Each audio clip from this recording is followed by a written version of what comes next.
Beko, ngapain megang kalkulator ngitungin beras? Iya Bu, ini lagi ngitungin masa subur. Loh, emang bisa pakai kalkulator, Bu? Ya bisa lah Bu, ini lihat videonya Dokter Niko. Dokter Niko, tolong.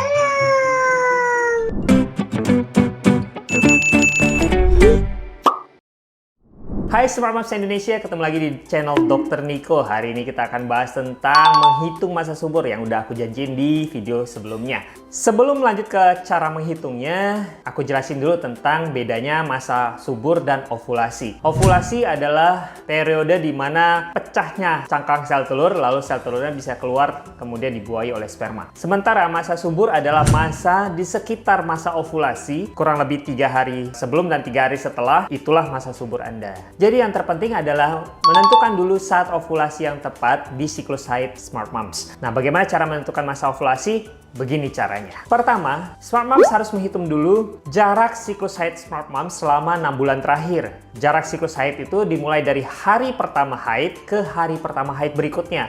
Jadi bukan dihitung dari bersihnya haid ya. Setelah Smart Moms dapatkan, misalnya dalam 6 bulan Smart Moms mendapatkan kurang lebih 30 hari sekali. Saat ovulasi sebenarnya terjadi 14 hari sebelum hari pertama haid yang akan datang. Ingat ya, bukan dari hari pertama haid yang sekarang, tetapi dari hari pertama haid yang akan datang. Nah, jadi kalau misalnya Smart Moms memiliki siklus haid 30 hari sekali, berarti waktu ovulasinya terjadi di hari ke-16 haid terhitung dari hari pertama haid yang sekarang, bukan yang akan datang. Jadi ingat, ovulasi terjadi 14 hari sebelum hari pertama haid yang akan datang. Smart Moms hanya tinggal mengurangi 14 hari dari siklus haid Smart Moms, misalnya 30 dikurang 14 maka 16, sehingga hari ke-16 itulah saat ovulasi Smart Moms. Nah, yang jadi masalah adalah kalau siklus haid Smart Moms tidak teratur selama 6 bulan.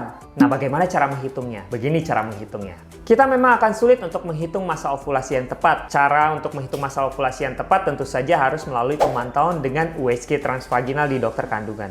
Tetapi ada cara lain untuk menghitung masa subur. Masa subur adalah masa di sekitar masa ovulasi Smart Moms.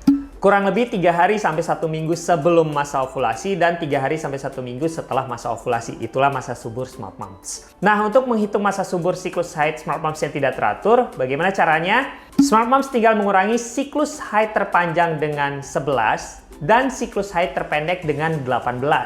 Contohnya, misalnya siklus haid terpanjang Smart Moms adalah 35 hari sekali dan siklus haid terpendek Smart Moms adalah 28 hari sekali, maka Smart Moms tinggal mengurangi 28 dikurangi 18 hingga 35 dikurangi 11, yaitu hari ke-10 haid hingga hari ke-24 haid. Smart Moms tinggal berhubungan di antara hari ke-10 sampai hari ke-24 itu selang 1 hari. Mudah bukan? Nah, kalau Smart Moms sudah tahu cara menghitung masa subur yang tepat atau masa ovulasi yang tepat, sekarang Smart Moms tinggal melakukan hubungan intim yang teratur. Paham kan? Paham kan? Kalau Smart Moms masih punya pertanyaan lagi, jangan khawatir, tinggal tulis di kolom komentar atau kunjungi Instagram saya di Nicholas_SPOG. Dan jangan lupa untuk like, subscribe, dan share video ini supaya saya bisa menjawab pertanyaan Smart Moms se-Indonesia.